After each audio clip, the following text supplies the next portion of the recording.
সরস্বতী পুজোর আগে নাকি কুল খেতে নেই। আপনারাও কি আমার মতো সরস্বতী পুজোর আগে কুল খেতেন না? এটার পিছনে কিন্তু রয়েছে একটি মজাদার কাহিনী পুরাণ থেকে। আসুন আমরা সেটা শ্রবণ করি।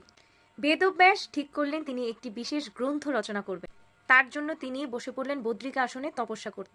তবে তপস্যায় একটি শর্ত ছিল, তাকে একটি কুলের বীজ দেওয়া হয়েছিল।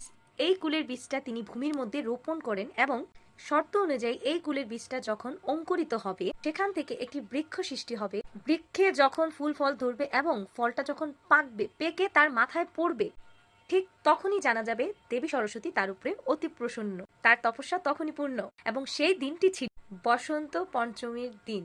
আর বসন্ত পঞ্চমীর দিন কি সেটা তো আপনারা সবাই জানেন, যেই দিনে আমরা সরস্বতী পুজো পালন করে থাকি। ঠিক এই কারণে আমরা সরস্বতী পুজোর আগে কুল বড়ই খাই না। আপনি যদি আমার মতো সরস্বতী পুজোর ব্যাপারে এই অভিনব তথ্যটি না জানতেন তাহলে অবশ্যই শেয়ার করে দিবেন। আপনার পরিচিত স্টুডেন্টদের জন্য এই তথ্যটি শেয়ার করার অনুরোধ রইল। ধন্যবাদ সবাইকে।